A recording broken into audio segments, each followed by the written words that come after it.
Hello, world! I am not muted this time. So, there we go. Give me a second to finish getting situated. Because we are starting right on time today. To make up for yesterday, guys. It's to make up for yesterday.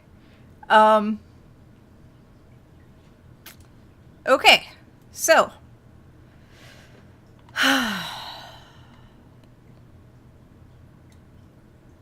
Let's do this thing. So hi, welcome to Daily Space for today, March 15th, 2019. I am your host, Annie Wilson. Yeah, no, I know, I'm not Dr. Pamela Gay, but you have me! Dr. Pamela Gay's eye is still bothering her, so she's going as screen-free as possible, which is very difficult when your entire, livelihood revolves around screens. So, yeah, let's get at this. So, I have a couple stories for you today. And the first one is of the final panorama sent in by Opportunity. This is just a chunk of it. I'll show you a couple more pictures in a bit. But this is a chunk of the very last panorama that Opportunity sent. And this is in Perseverance Valley near Endurance Crater, which I thought was a lovely, lovely name. So there's part of it. And then in this close-up, you can see some of the tracks that Opportunity made as the rover climbed to its essentially final resting spot. So, and as Jonathan O'Callaghan for Forbes wrote, because he said it much better than I ever could, the panorama shows the ground near the rover, while in the distance the rim of the crater can be seen rising up. Tracks from the rover can also be seen towards the rim, where the rover had gradually traveled from as it wound its way down to the crater's floor.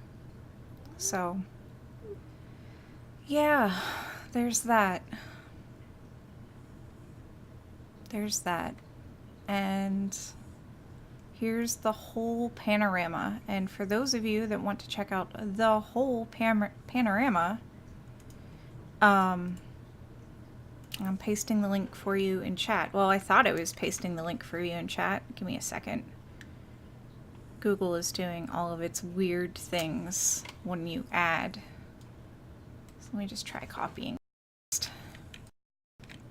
There we go. So the link where you can go see this panorama for yourself, because you can actually move it around and zoom in and zoom out on different parts, is in the chat. It is essentially on mars.nasa.gov. Should be enough to get you in the right direction if you're not going to click the link in chat.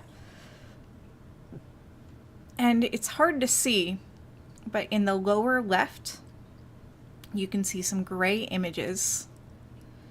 And they're always going to be gray. Opportunity didn't have the opportunity. Wow. I didn't mean to do it. But yeah, Opportunity just wasn't able to photograph those locations with the additional filters before, the fatal dust storm. So, yeah, 354 images, multiple filters. This image here is in false color to bring out details.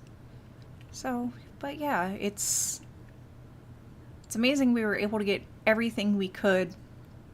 And it's a little sad that that little gray corner will always be a little gray corner, but that's okay.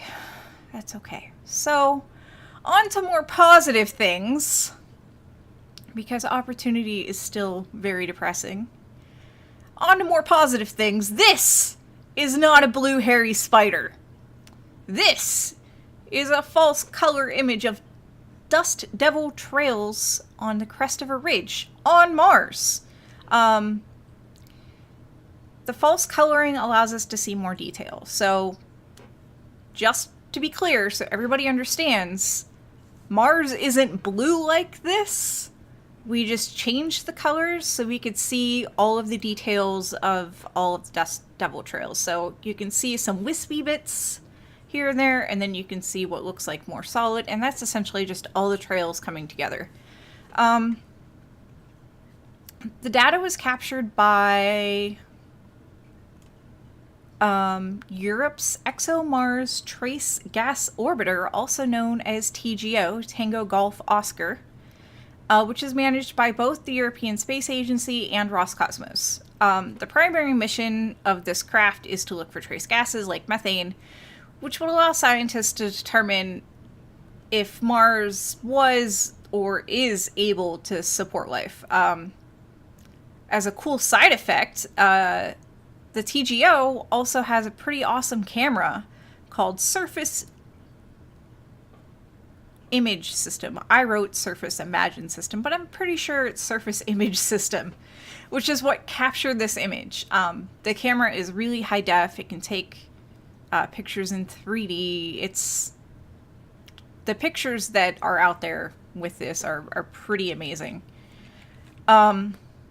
So this isn't really anything new. We've known about dust devils for a while, on Mars and on Earth, and dust devils have even been responsible for clearing spirits, solar panels, and a dust devil is suspected to have cleared Opportunity's solar panels of dust. And we have all sorts of images of dust devils on Mars. This is just an overview of a whole bunch of trails. So for those of you that don't know what dust devils are, it's a whirlwind of dust that's formed by a pocket of hot air rising through cool air. They're much, much, much less severe than tornadoes, but same kind of vertical air moving principle as tornadoes, but dust devils don't cause this nearly the same amount of damage. They're relatively common on Mars. Like I said, this is not anything new. And they expose underlying material, which is why, these are darker. These blue lines of the trails are darker than the surrounding environment. And even in other images that I've seen, the trails are just a little bit darker than the surrounding things. So yeah, that's what this cool image is. I have no idea if they plan to do science with this. Somebody might be writing their paper about this, but I thought it was a pretty cool image. Okay. And our last story, because I apparently just zoomed right through everything today. This is the Chinese rover that I don't know how to pronounce, and I'm going to slaughter this pronunciation, and I'm sorry to everybody.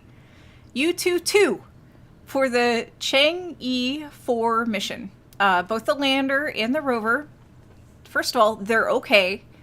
They have powered down for their third lunar night and are expected to power back on for their fourth lunar day later this month. Reminder, lunar nights and lunar days are really long, and extreme temperatures are experienced at both of them. So, as a side note, this rover has reached the end of its design lifetime. This is not a bad thing. I think it was supposed to be a 90-day mission. They're definitely going to collect more data. The Chinese scientists are like, yeah, fourth lunar day, we're going to collect more data. So that's super cool. It means it's been successful. It has surpassed its life expectancy, which is really, really good. I don't think it's moved nearly as much as the first Chinese lunar rover, but that's okay, because it sure has outlived its cousin. So, yeah, and this image is indeed from China. So yeah, they're totally sharing, and I think they're going to, now that the primary mission is finished, I think they're going to open it up to foreign scientists and so on and so forth to also conduct science. And I think they have a bit satellite around the moon that's actually helping other countries' transmissions. So that's pretty cool too. So yeah, that's pretty much all I had today for pretty images. I had, let's see if I can find the link. I had found a cool image on, oh, where did I put it?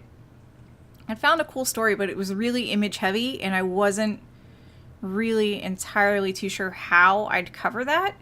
And it's essentially growing plants in space. Well, they're growing them in Antarctica. And the article, which I just linked in chat, is really cool. There are a lot of pictures, and it goes pretty in depth. Probably much more than I can cover here, but basically this is a test bed for growing fresh vegetables in space. The plants are grown aeroponically in rock wool cubes, which are just, they're weird. I don't know how to describe rock wool. But what I mean by aeroponically is that the roots are constantly exposed to air, and the underside of the rock wool cubes and later the roots grow through the rock wool and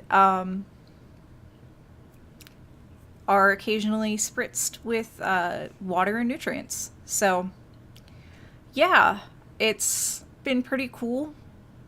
I guess it's been great for both, you know, the scientists' diet and their well-being. I guess in Antarctica you really can't smell anything, but you step into the greenhouse, which is separate from the mission station. Like, you can smell plants, and they're like, this is nice, and they totally use the plants in their meals. So it's cool. And all the plants and stuff are essentially monitored, and all the feedings and stuff are essentially monitored and controlled by a station in Germany. So yeah, they go in, they harvest, they do a little bit of stuff, but they don't have to worry about feeding too much. So that's cool. There are a lot of images. So I encourage you to go check out that link and look at all the pretty pictures yourself. So I'm going to go through and look for questions. Jandra says, Japan is doing aeroponics with vertical farms. Yeah, that's cool. Aeroponics is not super new, but the fact that they're using this to test for to test growing plants in space is pretty awesome. So, situate away. If you have a question, go ahead and at me. Scrolling.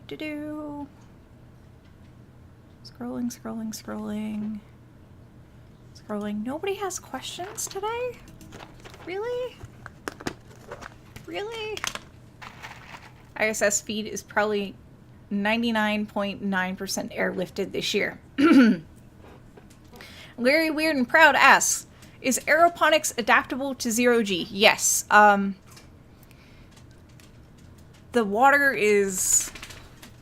nutrients are dissolved in the water, like you'd see with hydroponics, and the water is sprayed onto the roots. And the roots are kept in an enclosed system like you'd see for hydroponics, so the water doesn't really go everywhere.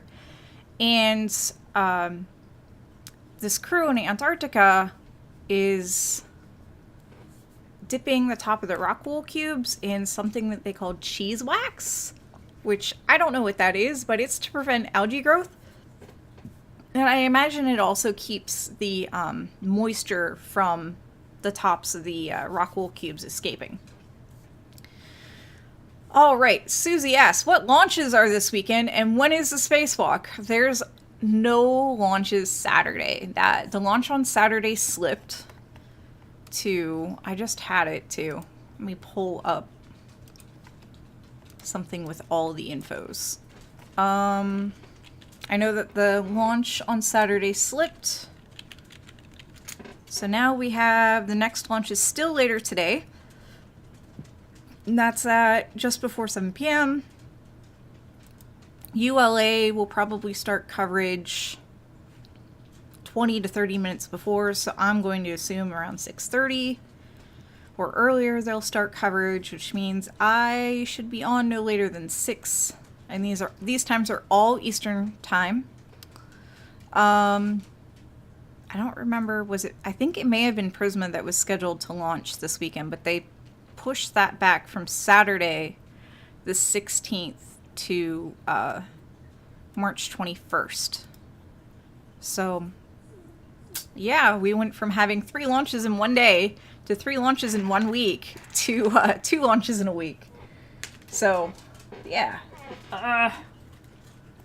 Have some Cheerios, Tinker. Alright, pull chat back up so I can see. When is the Spacewalk? The Spacewalk isn't for another couple weeks, and the Spacewalk's supposed to be something like 7 hours. I don't know if we're going to stream the entirety of that, simply because it's like 7 hours. I think NASA is streaming all of that. I guess if we did stream it, it'd be something more of like a watch party. And then, you know, just commentating the entire time. Because I really don't know what they're doing on the Spacewalk. Yeah. Oh, excuse me. Yes, and parts of the Spacewalk are going to be incredibly boring. So, like, watching the hatch opening last night was pretty cool, but it was pretty boring. So, I don't know. I'll talk to Dr. Pamela, and I'll figure out what she wants to do. So, Q says you could maybe stream for half and Dr. Pamela for the other half. Possibly. That's still 4.5 hours of each of our time, and I mean, there's part of me that's like, yeah, sure, I can just stream it and sit here and kind of chat, but I'd also probably be working on other projects, because there's a lot going on, and I don't know how y'all would feel about me working on something else while the thing's on. So, I don't know. It's a large amount of time. Pamela's limiting her screen time. I have another project that's coming up that's due in less than a month. Larry Weird and Proud says, I vote to beginning and ending. Yeah. I think it would be cool to see them leave the hatch and possibly come back in. And I don't know. It is a lot of time. So we'll figure it out. Yeah, I knew what you meant, Larry Weird and Proud, for the beginning and ending. It is a lot of time, and we'll figure it out. It's just, yeah. If it's 7 hours, it literally might just be me putting it up and walking away from the computer occasionally for long stretches of time, because honestly, that's how I'd have to do it. Because it's a lot of time, and I have human things to do. So, any other questions?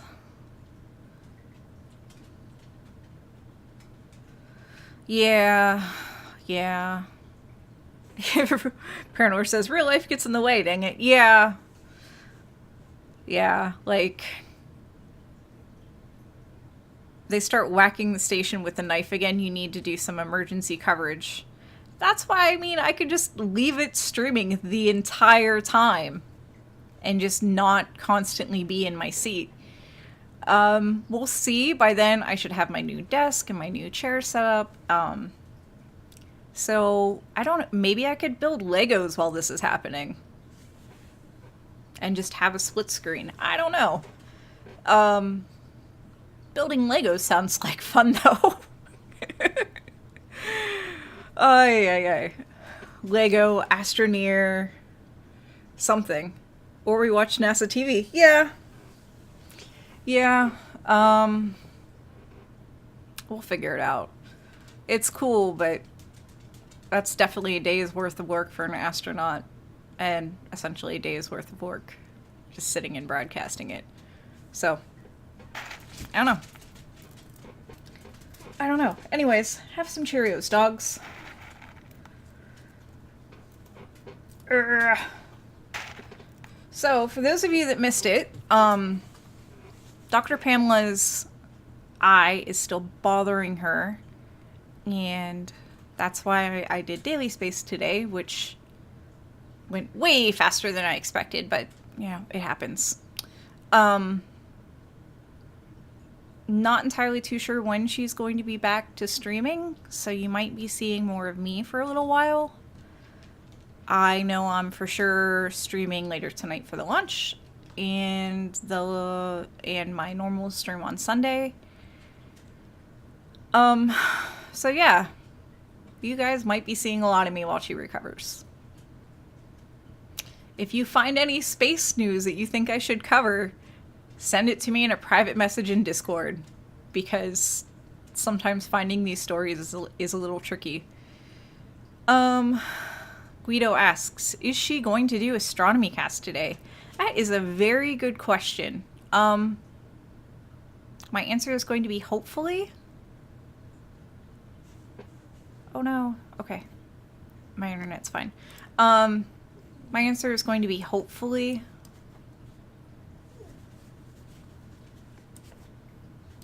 And hopefully by me doing this, she'll be able to do that. So, Susie Murph says, Dr. Pamela says she will be on YouTube today for Astronomy Cast. So yes, Dr. Pamela is doing Astronomy Cast today, because I can't do Astronomy Cast at all.